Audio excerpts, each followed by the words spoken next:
Chapter 7 The Blackleg in Shakespeare's Time. Blackleg means scurvy. Europe's dread of the frozen north, with its stillness of white death, its gloom of the 6-month night, was apparently stronger during the 17th century than at any time before or since. It is difficult for us now to understand how real such imagined terrors can be. And they were not wholly imaginary, for a miasma of death spread through the encampments of those who wintered in the north, the more terrifying because the doctors of the time imagined they knew how to prevent the scourge. Somehow it is more unnerving to a man to discover himself powerless before a condition which he had thought he understood and was able to cope with, than before another which he had from the beginning looked upon as a force of nature against which no strength might prevail. Apart from the numerous superstitions about the so-called frozen north, and apart from man's fear of the unknown, the dread of the northern winter has rested upon facts that are horrifyingly real. The most serious are those of the disease scurvy, known also by several other names, the commonest of which is blackleg. Doctors who wrote in Latin called it scorbutus. The preventives and cures, supposed or real, chiefly supposed, were antiscorbutics. The doctors of the late Middle Ages and early modern times were more familiar than we are now with the symptoms of scurvy, and their descriptions might be used, except that it is now considered they included a number of other diseases, most of them less serious, an inclusion which confuses their descriptions, since it introduces symptoms that do not belong to the proper scurvy. Accordingly, I make up a new description, based upon my own experience and upon consultation with a number of doctors who have specialized in the disease, chief of them the late Dr. Alfred Hess of New York City, who, during the last third of his professional career, was usually recognized as about the foremost authority. If an observer were watching for the onset of scurvy and had in mind, among other things, the psychiatric aspect, the first symptom noticed would probably be an emotional or temperamental change. The victim becomes more argumentative, more irritable, likelier to take affront, more inclined to pessimistic interpretations. At this stage it would seem that no physical examination could reveal any gross sign of the coming trouble, nor would the patient be likely to admit that there was a mental change. Footnote: it has been suggested by child specialists, for instance, Professor W. C. Davison of the Medical School of Duke University, that these symptoms are represented among babies by an increased tendency to cry. The former interpretation was that the child cried because he was in pain, or at least in noticeable discomfort. Dr. Davison's view is that the crying is likely a mere sign of such irritability as has been described above for an adult. End of footnote.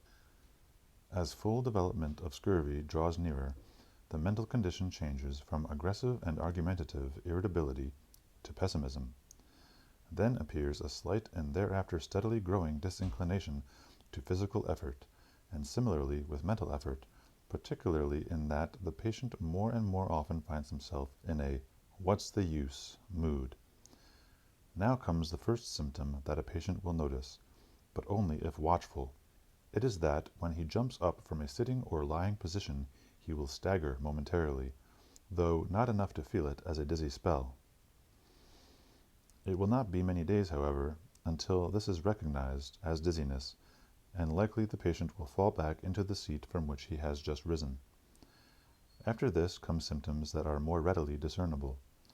There will be a tendency to bleed from the gums, as when the teeth are brushed. The patient begins to feel a stiffness and perhaps a slight pain in one or another of his joints. He may identify the bleeding from the gums as pyorrhea, gum disease, and so may his doctor or dentist.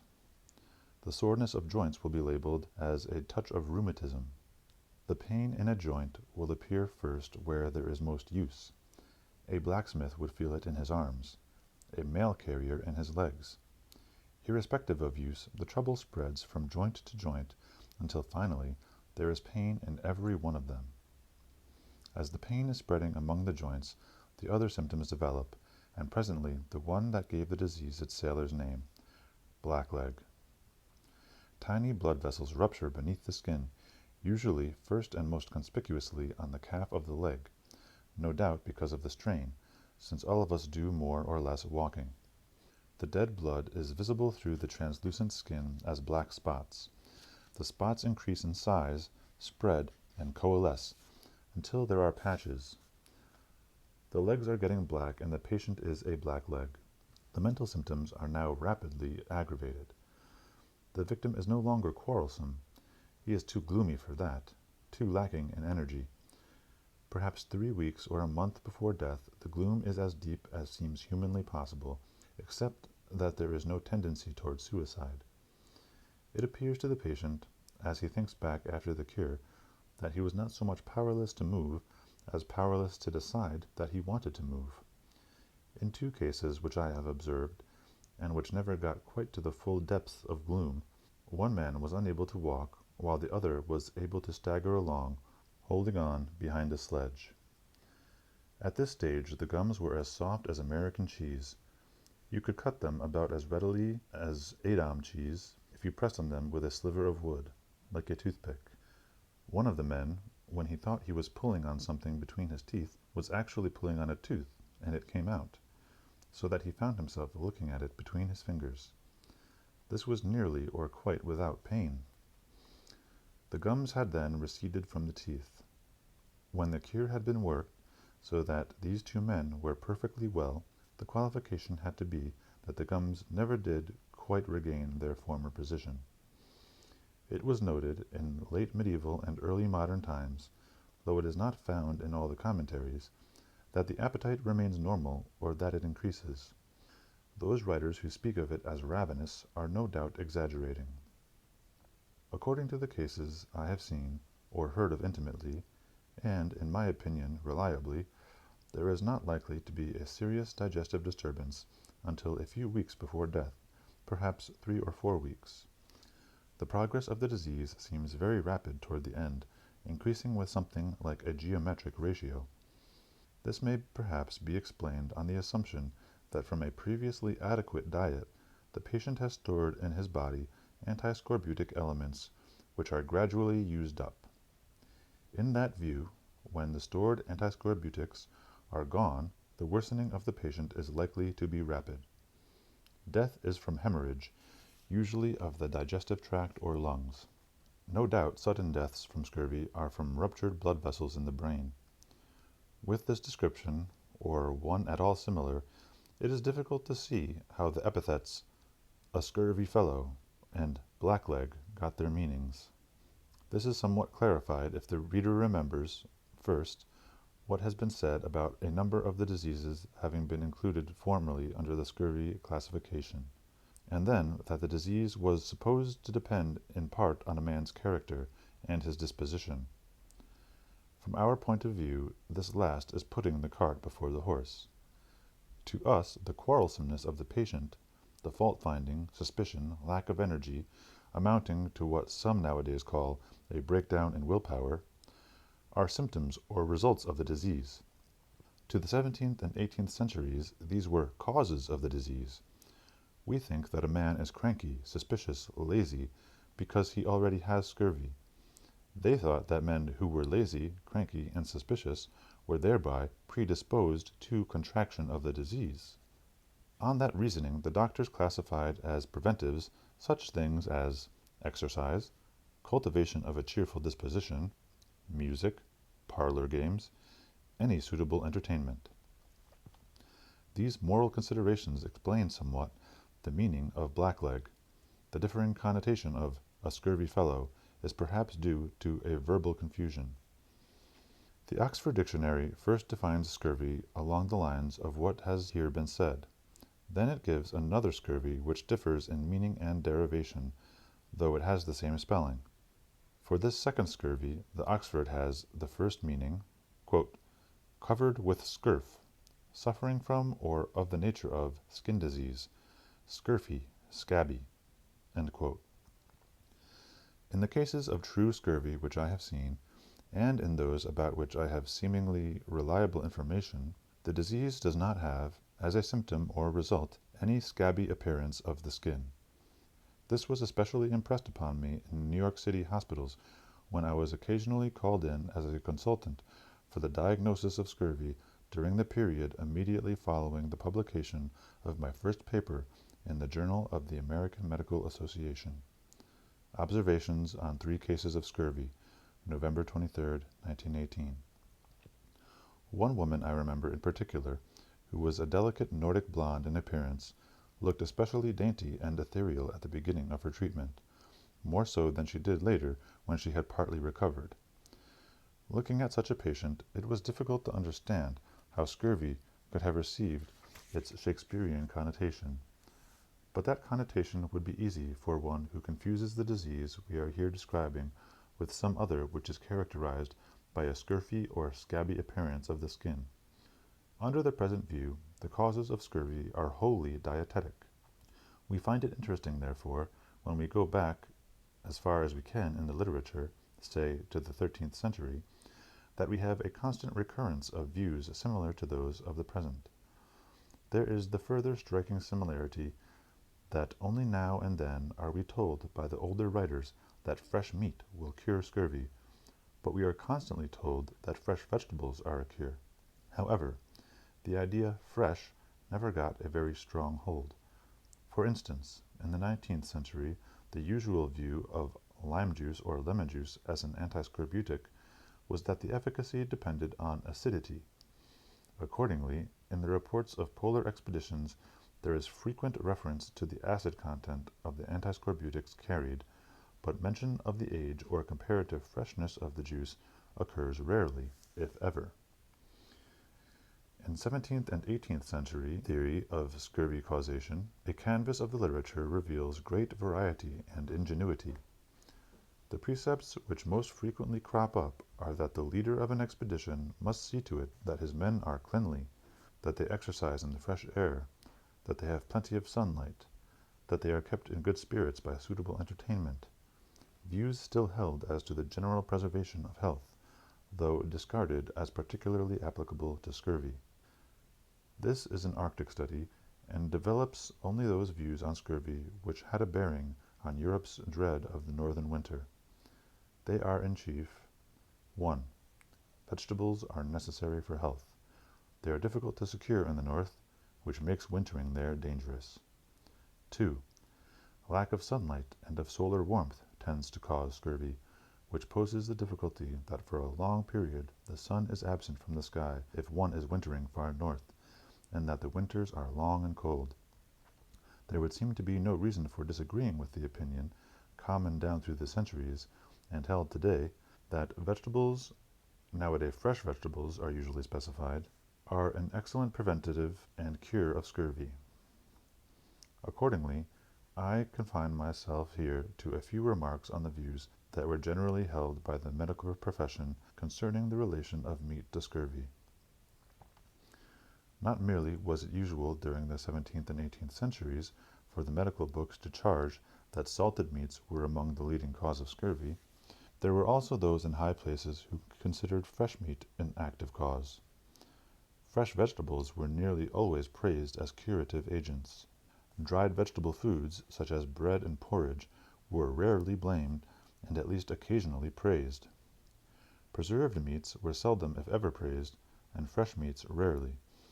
I present first the average view on meat, and then the extreme, before passing on to sunshine and tropical warmth as preventives and cures.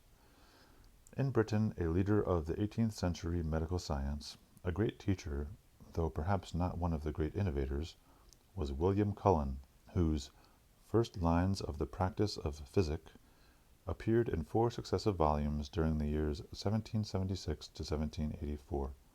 I quote and paraphrase from Volume 3 of the new edition as published in Boston, 1790.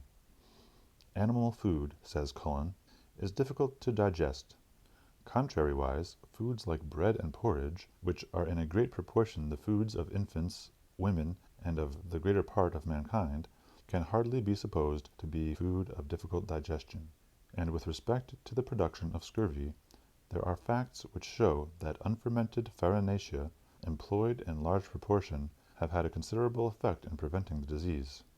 According to this, bread, porridge, and other such standard foods of seamen were preventive of scurvy. They would have a curative tendency. Of meat, Cullen says, quote, "It must however be allowed that the principal circumstance in causing scurvy is the living very much and very long upon animal food, especially when in a putrescent state." End quote. So meat in any form is bad, especially bad if not fresh. By implication, foods of the vegetable kingdom are in any state better than meats in a corresponding state. The only class of foods properly curative is fresh vegetables. As has been said, the charge that fresh meat is a chief villain was levelled occasionally. I quote from page 15 of Free Observations on the Scurvy, Gout, Diet and Remedy, by Francis Spilsbury, chemist, London, 1780. Quote, "It is well known that could the mariners have a constant supply of fresh meat only to feed on, they would expose themselves more to the hasty inroads of the scurvy, and much sooner sink under its baneful influence." End quote. It seems strange, when the literature of the 17th and 18th centuries is scanned, that anybody could think fresh meat a direct cause of scurvy, in view of the sporadic references to it as a cure. It is even more strange that warmth and sunlight could have been thought of as preventives and cures, for not many stories can have been better known to Europeans in the broad aspects than those of tropical voyages, whether of discovery or of commerce.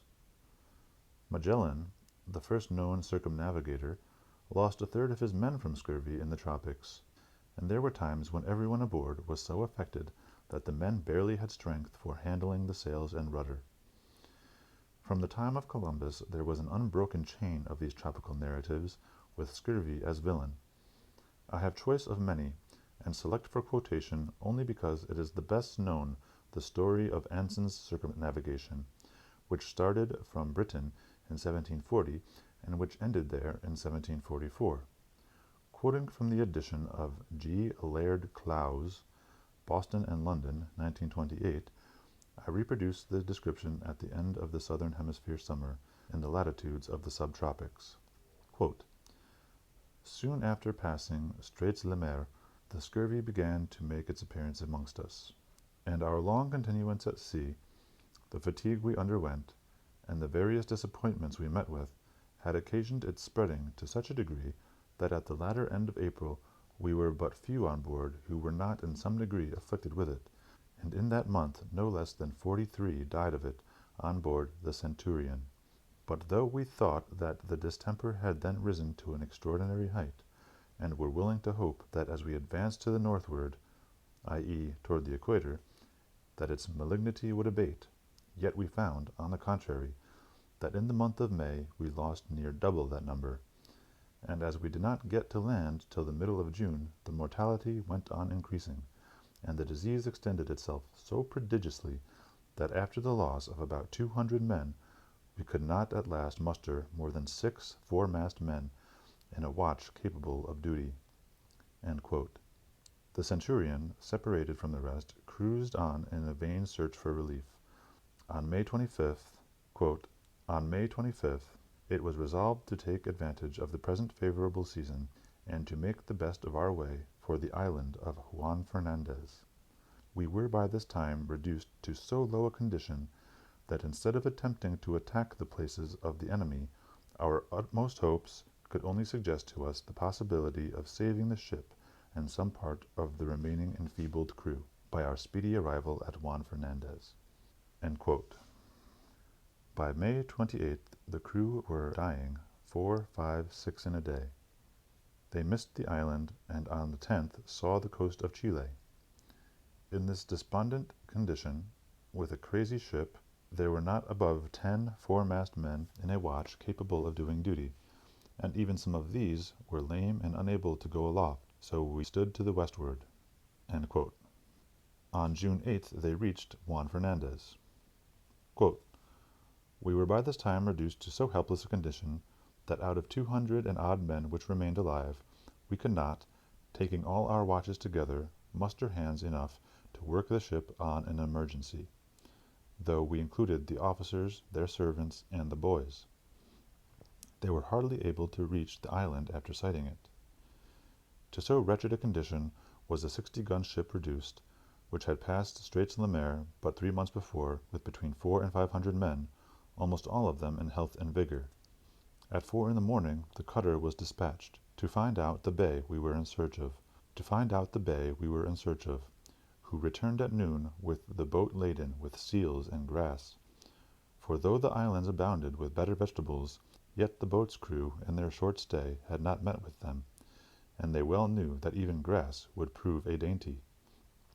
The seals, too, were considered as fresh provision, but as yet were not much admired, though they grew afterwards into more repute. For what rendered them less valuable at this juncture was the prodigious quantity of excellent fish, which the people on board had taken during the absence of the boat." Soon after the Centurion berthed, they saw a sail which proved to be the Trial sloop. Her commander, Captain Saunders, informed them that out of his small complement he had buried 34 men, and that the others were so afflicted that only himself, his lieutenant, and 3 of his men were able to stand by the sails. The ships got their sick ashore. During the first 10 or 12 days the fatalities continued, and they buried about 6 a day. It was nearly 20 days after landing that the mortality tolerably ceased. The island abounded in vegetables which were recognized as antiscorbutic. These vegetables, with the fish and flesh we found there, were not only extremely grateful to our palates after the long course of salt diet which we had been confined to, but were likewise of the most salutary consequence to our sick in recovering and invigorating them, and of no mean service to us who were well, in destroying the lurking seeds of the scurvy, from which perhaps none of us were totally exempt, and in refreshing and restoring us to our wonted strength and activity. On the 1st of June the Gloucester was sighted, and Anson, believing he might be in the same distress from illness, sent out a boat loaded with fresh water, fish, and vegetables, which was a very seasonable relief to them, for our apprehensions of their calamities appeared to be but too well grounded. They had already thrown overboard 2/3 of their complement, and of those that remained alive, scarcely any were capable of doing duty except the officers and their servants. On August 16th they were joined by the victualler Anna Pink, the last of their squadron to make the rendezvous. The Severn and the Pearl turned back to Brazil. The Wager was lost, though some of the crew were saved. The Centurion, the Gloucester, and the Trial sloop had left England in 1740 with 961 men on board. Of these, 626 were dead by August of 1741, nearly all of them from scurvy. In early modern times, from Magellan on, the books of narrative and of medicine were filled with tales like these that came from the tropics, and yet the belief persisted among those who sailed northerly from Britain, Holland, and Scandinavia, that chilly weather and the long winter absence of the sun were among the prime causes of scurvy. It was generally believed, and may have been true, that scurvy in this period was more prevalent on shore in northern Europe than in Central Europe or on the Mediterranean. But, if that was so, conditions have changed a good deal, for nowadays scurvy is quite as likely in southern countries. Of lands under the flag of the United States, for instance, scurvy has been most frequent during the last few decades in Puerto Rico. 300 years ago, the sailors to the Davis Strait fishery off the west coast of Greenland and to the Greenland fishery around Spitzbergen did not know, as we do know now, that in those very regions, particularly on the west coast of Greenland, it has been demonstrated that of itself there is nothing unwholesome to Europeans about northerly living. For the medieval European colony, as we know from archaeological and historical studies, moved northward along the west coast of Greenland through the 11th, 12th, and 13th centuries, until some of them were living around and beyond Smith Sound, more than 1,000 miles north of the Arctic Circle. The northern stories, which the mariner of Shakespeare's and Milton's time knew, who cultivated the Spitzbergen fishery, were such as those of the Englishman Willoughby, the Hollander Barentz, and the Dane, Monk. Of Sir Hugh Willoughby, the 17th century had no connected narrative, nor have we today, but what they knew filled them with dread.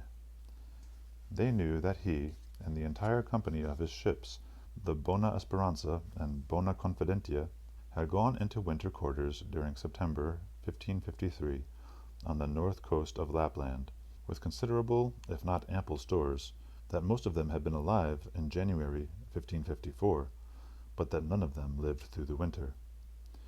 It was believed, and is still believed, that most of them died of scurvy. In contrast, the 17th century's knowledge of the Barents expedition was explicitly terrifying. The crew had built themselves a house of driftwood which was abundant on the shore of Novaya Zemlya. They had plenty of fuel to keep them warm, and plenty of food of the sort that was then standard: meal for porridge, flour for bread, preserved meats, with herbs and other things which were considered preventives and cures of scurvy. Yet the scurvy came, and 5 out of 17 men died, while the survivors kept diaries. A story typical of the belief, and indeed of the happenings of the 16th and 17th centuries, was that the Danish expedition under Jens Monk, which spent the winter of 1619 through 1620 in what is now the harbour of Churchill, Manitoba, the Hudson Bay terminus of the Canadian National Railway, and which was from the 17th to the middle of the 19th century an important seaport of Canada. With 2 ships, the Unicorn and the Lamprey, Monk sailed from Copenhagen May 9, 1619. The Unicorn had 48 people, and the Lamprey 16. For winter quarters, September 7th, we are told, "I caused the sick people to be brought from the ship on shore, and we gathered some cloudberries, gooseberries, and other berries. I also had a good fire made on the shore every day for the sick, whereby they were comforted, and in time nicely regained their health. So the scurvy that had developed on the long voyage was cured by fruits and other such things as were then standard antiscorbutics." A fateful recurrence in the history of military operations, of seafaring, and of exploring, reference to which is here repeated for its pertinence to the Monk expedition, is the frequent conversion of laymen to the view that scurvy is preventable and curable through the use of fresh meat, and the medical profession's refusal to let these conclusions sink in deeply enough to become integral in the doctrine of medicine. Cures with meat were referred to sporadically in 17th and 18th century medical literature, and I plan to study this in detail in the longer and more technical work to which this book is a sort of preface. It will then appear that those who realized that meats had been curative on expeditions were comparatively so few, commanded so little respect, and were indeed usually so unemphatic in their statements, that members of the medical profession were unimpressed. If impressed at all, it was but for the moment, and they relapsed into the doctrine that, among foods, only those from the vegetable kingdom would cure scurvy. There were, of course, a great many other specifics, such as mercury, and a great many other preventatives, such as baths, exercise, sunlight, and fresh air, but the single issue of present concern is between animal and vegetable food preventives of scurvy. In field practice, the situation was that commanders of ships and of armies desired meats as sound, good food. They rarely considered them as antiscorbutics, thinking in that connection only of vegetables. The members of Monk's Danish expedition did their best to secure meat as food. The entry for September 12 says, "In the morning early a large white bear came down to the water near the ship, which stood and ate some beluga flesh off of a whale, which I had caught the day before. I shot the bear, and the men all desired the flesh for food, which I also allowed. I ordered the cook just to boil it slightly, and then to keep it in vinegar for a night, and I myself had 2 or 3 pieces of this bear flesh roasted for the cabin. It was of good taste, and did not disagree with me. After this day, the crew commenced to go on shore in the daytime in pursuit of game. Some trapped, others lay in ambush, some went shooting, because there was plenty of ptarmigan, a small northern type of grouse, and hares, as well as all kinds of birds, as long as the snow was not too deep. At that time all the men liked to go into the forest or open country for shooting, because they never went on shore when the weather was fine, but that they carried home something good. November 10th, which was St. Martin's Eve, the men shot some ptarmigan, with which we had to content ourselves instead of St. Martin's goose. On November 15th they caught 3 foxes, but the record does not tell that they were eaten. On November 21st some of the men shot ptarmigan, which were of great assistance to us, while others visited and put in order their traps, in which they caught animals. That day they buried their first dead, a man who had long been ill. It is not clear whether he died of scurvy, but there is no doubt about most of those who followed. On the 12th of December, one of my 2 surgeons died. On the 20th of December, the weather was fine and mild, so that the whole crew was on shore. A part of them went shooting, so that we might have some fresh meat for the approaching Christmas holidays. In the evening they returned and brought a number of ptarmigan and a hare. The early part of January the men were catching foxes and sables, but there is no mention of their being eaten, so probably the usual taboo of North Europeans was observed.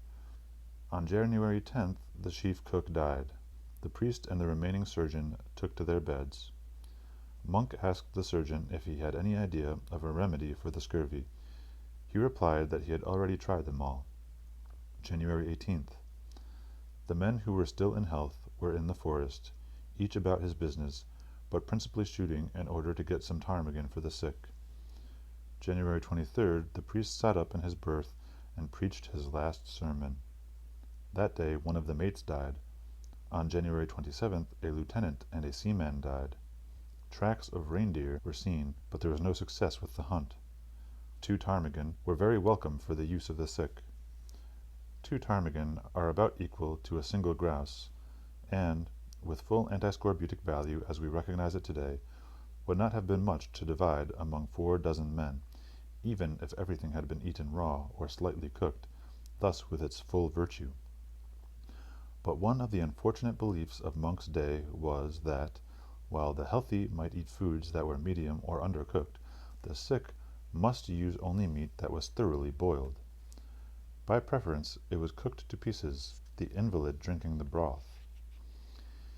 It appears from various references in the Monk narrative that this was the idea of the Danes, so that the pathetic 2 small birds were of less curative value than otherwise, perhaps of no value. On February 10th there were 2 deaths. On February 15th 2 ptarmigan were again divided among the ship's company. On February 16th, during all these days there was nothing but sickness and weakness, and every day the number of sick was continually increased, so that, on this day, there were only 7 persons in health that could fetch wood and water and do whatever work there was to be done on board. On the same day died a seaman who had been ill the whole voyage. On February 21st 1 man died. Of the crew there had already died 20 persons. On that day we got a hare, which was very welcome. The priest died on February 23rd, a servant to one of the officers on February 25th, 2 sailors on March 1st. The strongest were now so weak that they had difficulty in burying the dead. On March 4th they secured 5 ptarmigan. The sick men drank the broth but were unable to eat the flesh because their teeth were loose with the scurvy and dropping out. 2 men died on the 2 days, March 8th and 9th. March 1st, the surgeon and another man died. Now and afterwards the sickness raged more violently every day, so that we who were still left suffered great trouble before we could get the dead buried. On March 25th, the skipper of one of the ships died. Monk gathered some frozen berries that he picked from their stalks up on the land. The next day he gathered a few more. They were given to the sick, which now meant everybody. On March 30th 2 seamen died, along with the carpenter. Monk says, "I was now obliged myself to run about in the ship, to give drink to the sick, to boil drink for them, and get for them what I thought might be good for them, to which I was not accustomed, and of which I had but little knowledge. The last of March, the second mate died. During the first 5 days of April, 5 more. And the number of men in health was now so small that we were scarcely able to bury the dead. Between the 5th and 9th of April, 3 men died. One of them William Gordon, the English pilot, another Monk's lieutenant. On April 14th, only 4, besides myself, had strength enough to sit up in the berth and listen to the homily for Good Friday. The next week, 4 more died. April 22nd, they got 3 ptarmigan. The same day, they secured 2 Canadian grouse, which was due to God's special providence because the sick could not eat any of the salted meat, but only broth of such fresh meat as we obtained. 4 men died the week following April 22nd. Between May 3rd and May 6th, 3 died, among them John Watson, the second English pilot. No one now had strength to leave his berth except Monk and the second cook. On May 10th, great numbers of geese arrived, and they secured one. We were 11 persons alive, counting the sick. During the week from the 12th to the 19th of May, 4 men died. On May 20th, the weather was fine and mild. It was a great grief to us that, while God gave us such an abundance of various kinds of birds, none of us was strong enough to go into the country and shoot some of them. Between May 20th and May 28th, 3 men died. During that week they caught 1 goose that was lame. It had suffered an injury, so they were able to catch it. On June 4th, 4 men were living, of the original 64. Monk could no longer stand the smell of unburied bodies, and on June 8th he decided to die in the open. 2 of his men were on shore and helped him move. The 4th man in the ship died. Later on, we crawled about everywhere near, wherever we saw the least green growing out of the ground, which we dug up and sucked the main root thereof. The turn of the tide came for Monk on June 18th, when they began to cultivate the sea. They had not understood that in the north fish live beneath the ice, and so they had no nets and had not captured fish with hooks during the winter. Now the spring thaw was producing open water, fishing conditions which they understood. They set a net that yielded 6 large trout the first day. Every day thereafter they got enough fish, and by degrees they recovered. With the renewed health, they began to hunt and secured a few birds. On June 6th they had the strength to board their ships. They could manage at best only 1, and more easily the smaller, so they transferred the essentials from the Unicorn to the Lamprey, for our use in crossing the sea, as far as we 3 persons could manage. On September 21st they reached harbour in Norway. Such were the stories of Willoughby, Barentz, and Monk, and of many other northern wintering party that were the common lore. The dread that came from such knowledge is strikingly brought out by the fact that 4 criminals in England were given the choice of being executed or wintering in Spitzbergen. They were so terrified by the hangman's noose that they agreed to spend a northern winter, if suitably outfitted as to housing, clothes, and food. But when Spitzbergen lay before them, and their ship was about to put them ashore, they pleaded with the captain that he take them back to be hanged in England, for this quick death would be preferable to the slow terror and the eventual death of the Arctic winter. Apparently, the chief reason why these criminals were not executed when they got back to England was the feeling that they had been greatly punished already through the anguish they must have endured while facing the prospect of wintering in Spitzbergen. I think they should have eaten some of the guys who died once things were getting desperate, or boiled them for broth, since they couldn't eat with their teeth. All right. Next chapter, chapter 8, will be the Blackleg in our time. Modern scurvy. And then we start to learn about pemmican, which is actually quite fascinating. Okay, hope you enjoyed that. Catch you on the next chapter.